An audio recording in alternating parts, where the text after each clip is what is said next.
Bonjour à tous. Je vais reprendre la présentation que j'ai pu faire le 24 novembre lors de l'atelier de recherche organisé par l'Association valaisanne des professionnels des sciences humaines pour des personnes qui n'auraient pas pu y assister. Je présente le travail que je suis en train de faire, qui est ma thèse de doctorat à l'Université de Lausanne, commencée en août 2019 sous la direction de Sandro Guzzi-Heb. L'idée était de travailler sur la santé des Valaisans au XVIIIe siècle en essayant de ne pas rester uniquement sur les écrits privés des grandes familles, mais de réellement approcher la population au niveau socio-économique plus bas, qui ne nous ont pas directement laissé d'écrits, et aussi de s'intéresser à la dimension alpine du canton. Le choix du XVIIIe siècle comme période d'études était motivé par l'idée de travailler sur la situation médicale avant l'institutionnalisation de la médecine en Valais et la naissance d'une véritable politique sanitaire qui débute plutôt au XIXe siècle. Et cette période a notamment déjà été travaillée par l'historienne Marie-France Vouillot-Burnier. J'ai bien sûr commencé par chercher dans les archives tout ce qui pouvait se révéler intéressant pour la question de la santé, en dépouillant quand même les correspondances des grandes familles, égaux documents, etc. Mais je suis vite arrivée à la conclusion que je devais absolument aussi intégrer une dimension religieuse à mon travail, à mes recherches, religion et santé, surtout religion catholique, étant intrinsèquement liées à l'époque.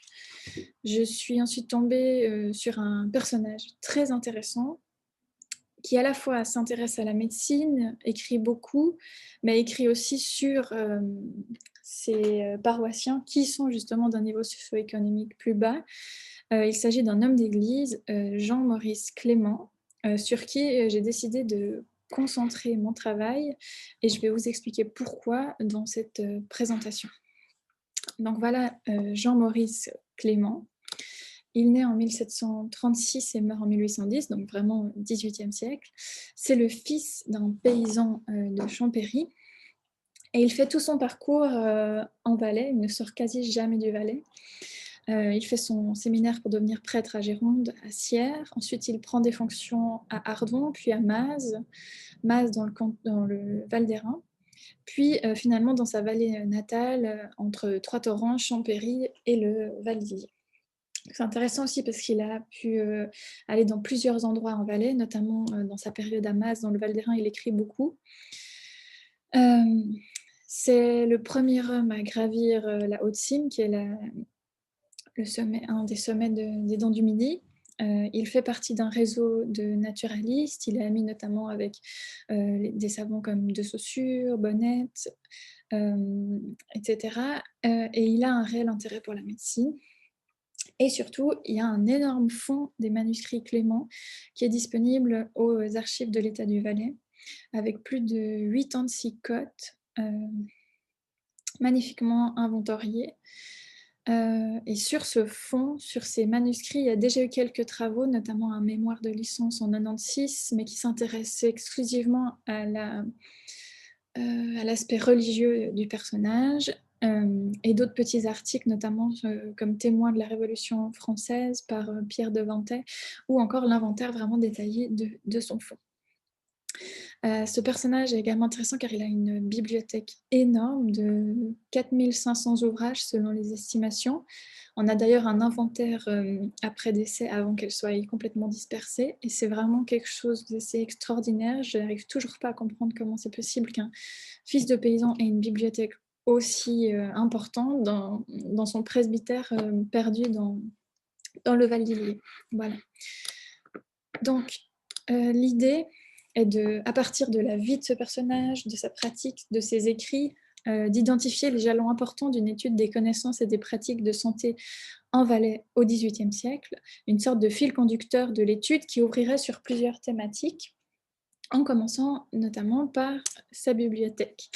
Donc je vais à chaque fois montrer l'aspect de sa vie, de sa pratique, de sa personnalité qui m'intéresse, les sources que j'ai à disposition pour documenter cet aspect-là, et ce sur quoi je vais ouvrir l'étude en dehors de sa personne, sur quoi ça ouvre comme aspect de la santé en général. Donc sa bibliothèque, comme je l'ai dit, il y a un inventaire de 4 500 ouvrages, mais il n'y a pas que ça qui documente sa bibliothèque. Il y a aussi beaucoup de manuscrits de sa propre main, dont un où il suit vraiment ses lectures sur 10 ans, où il note vraiment tout ce qu'il lit avec un commentaire. Et il y a aussi des listes des livres qu'il prête. Il prête notamment des livres à ses amis valaisans, notamment par exemple Charles-Emmanuel de Riva, mais aussi et surtout dans ses listes à des femmes des villages dans lesquels il a ses fonctions religieuses.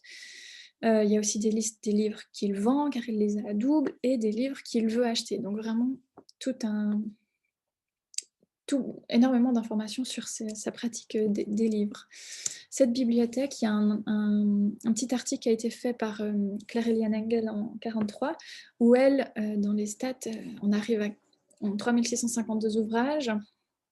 Et là, j'ai simplifié les catégories, mais pour ce qui est de la religion, bien sûr, on est à 40%, mais la science talonne vraiment avec 36%. Et dans cette partie science, on a vraiment 52% dédiés uniquement à la médecine et 25% à la botanique, qui sont en fait extrêmement liés à l'époque, comme on le verra.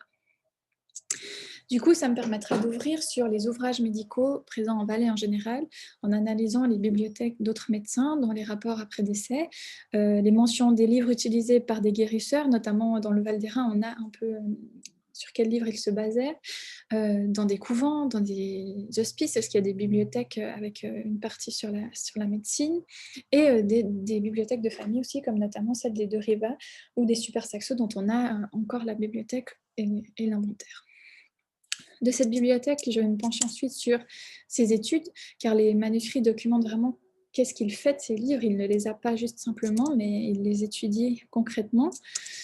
On a de la correspondance, des notes de lecture, vraiment, ou par exemple le journal de médecine qu'il consulte vraiment souvent, il va vraiment prendre en note toutes les choses qui l'intéressent concrètement.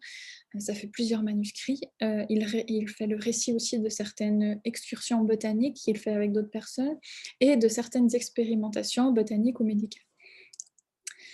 Et du coup, ça nous permettrait d'ouvrir sur notamment ces liens entre médecine et botanique. J'ai déjà pu un peu travailler là-dessus. Et il en ressort que Jean-Maurice Clément est vraiment intégré dans un cercle d'amateurs de botanique en Valais, notamment après le travail qu'avait fait Albrecht von Haller. Les récolteurs de plantes d'Albrecht von Haller se mettent en lien avec d'autres valaisans et continuent à faire des excursions botaniques et se partager des plantes, etc. Et dans ces cercles d'amateurs, il y a surtout des hommes d'église, notamment Abraham-Louis de Coppet, qui est ami avec Jean-Maurice Clément et qui est pasteur à Aigle, ou des médecins comme Ricou ou Claret. Et on voit vraiment dans leurs manuscrits et leurs égaux documents qu'ils utilisent concrètement leur connaissance de botanique dans un but, c'est vraiment de pouvoir améliorer les soins qu'ils donnent à la population qui les entoure. Voilà. Ensuite, on peut aller sur sa pratique médicale, car oui, il pratique.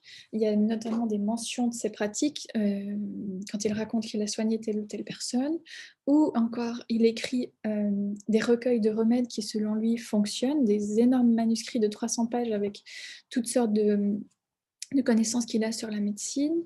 Il raconte aussi certaines expériences, et il a concrètement, en 1779, l'autorisation du pape Pie VI pour pratiquer la médecine au Val d'Illier à cause d'une pénurie de médecins. Donc, j'aimerais ouvrir aussi sur ces pratiques médicales des laïcs dans le sens qui ne sont pas médecins officiellement diplômés d'université, etc., en découvrant aussi, il y en a beaucoup aux archives de l'État du Valais, des recueils de recettes médicales qui sont dans des fonds familiaux, dans des correspondances, etc., pour comprendre ces pratiques des laïcs. Et ensuite, bien sûr, il faudra aussi que j'ouvre pour comparer sur les pratiques et l'étude des médecins officiels qu'il y a en Valais, bien qu'il n'y en ait pas beaucoup, puisqu'en 1790, il n'y a que 6 à 7 médecins officiels diplômés dans tout le Valais. Mais Jean-Maurice Clément dit aussi avoir des amis médecins, échanger avec eux. Et ce qui est intéressant, c'est qu'il se situe vraiment entre presque la médecine savante et la médecine laïque, puisque il va lui-même se considérer comme au-dessus des charlatans contre lesquels il lutte. Il va notamment écrire dans ses manuscrits, on retrouve un épître contre 3 charlatans de la vallée d'Ilié, où il dénonce clairement leurs pratiques et il se situe comparé à eux. Il essaye de montrer que lui, il est différent.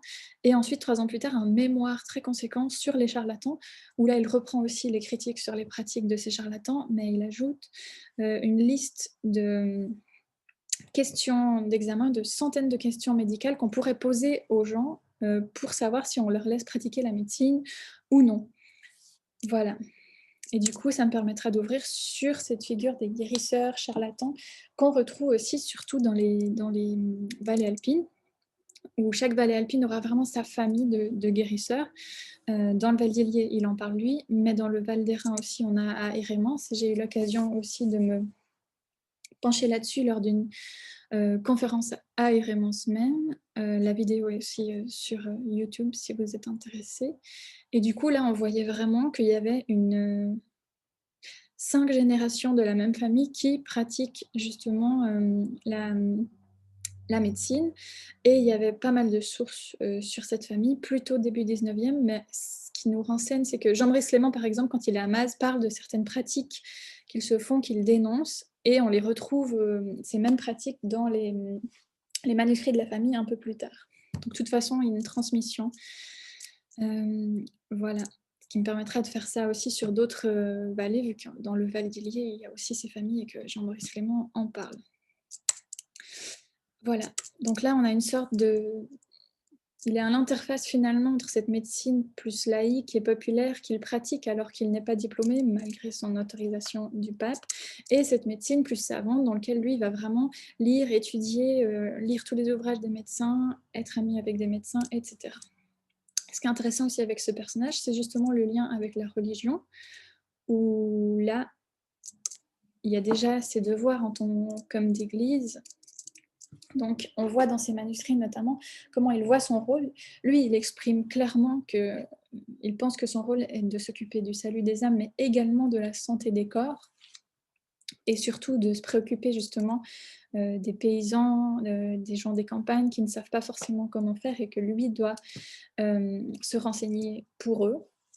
Il mentionne notamment des visites aux malades qu'il fait dans le cadre de ses fonctions de curé. Et il y a aussi ces sermons qui sont intéressants. Il y a plusieurs sermons dans ces manuscrits. Et certains de ces sermons, dont un en particulier, où il va prôner le dimanche en chair la vaccination à ses paroissiens, où il fait même venir un médecin de la plaine pour pouvoir les vacciner. Et c'est aussi finalement au curé qu'incombe le choix de la sage-femme dans ces villages de montagne à cette époque-là. Ce qui me permettra d'ouvrir sur cette figure du curé médecin, car il n'est pas le seul. Quand il n'y a pas de médecin à l'époque, on se retourne soit justement vers les charlatans, les guérisseurs, soit vers les curés qui sont un peu plus savants, qui ont des ouvrages. Et du coup, cette figure du curé médecin est quelque chose de très répandu au XVIIIe siècle. Et il y a notamment son ami dont j'ai parlé avant pour la botanique de Coppet, de Aigle, le pasteur, qui lui aussi fait la même chose, lutte contre les charlatans, pratique la médecine et obtient une autorisation du Conseil de santé vaudois pour pratiquer la médecine alors qu'il ne l'a pas étudiée. Voilà. Et de ses devoirs d'homme d'église, il y a quelque chose de très intéressant qui émane aussi de Jean-Maurice Clément, c'est son devoir qu'il a, pour lui, c'est de lutter contre les superstitions. Et donc, dans ses manuscrit, on aura un discours qu'il fait sur les superstitions, comment il voit les superstitions, comment il voit son devoir d'homme d'église de lutter contre ces superstitions. Et il va avoir à cœur de lister toutes les superstitions à combattre, autant dans le Val d'Airain quand il est à Maz que dans le Val d'Hélier quand il est ensuite à Trois-Torrents.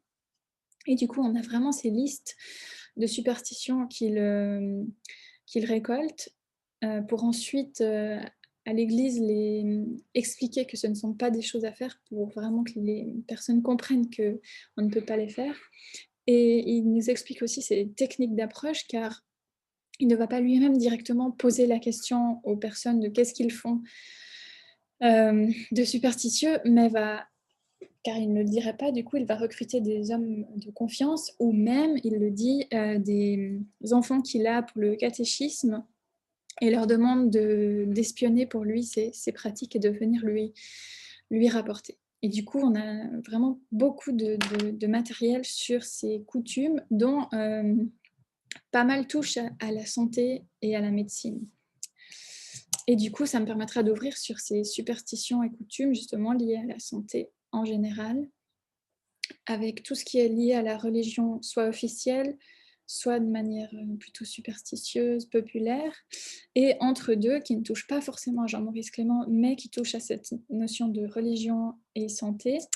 Il y a aussi tout ce qui est des pèlerinages qu'on fait pour se soigner. Notamment, il y a beaucoup de valaisans qui vont aller à Ansidon. Il y a tout ce qui est dans les confréries, ces personnages, enfin, ces confrères qui ont comme rôle de visiter les malades.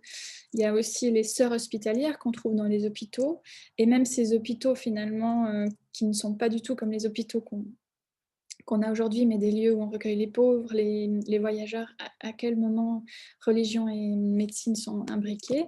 Et finalement, une source que je trouve vraiment intéressante, qui sont les ex-voto. Voilà, ces tableaux faits pour remercier un intercesseur pour une grâce accordée ou demander une grâce, où on a toujours la scène humaine représentée en bas de l'image et la représentation de l'intercesseur en haut, soit un saint, soit la Vierge Marie, vraiment toute une gamme, où selon même la maladie, on va s'adresser à un saint différent. Et on les voit encore accrochés en Valais notamment. Ici, c'est au Mayen de Sion, mais à la Bâtie à Martigny, il y en a aussi une centaine. À Langeborn, il y en a énormément, à Bramois. Et dans les années 1940, la Société suisse des traditions populaires a fait un inventaire de tous ces ex-voto. Et pour le Valais, il y en a 1057 qui sont répertoriés.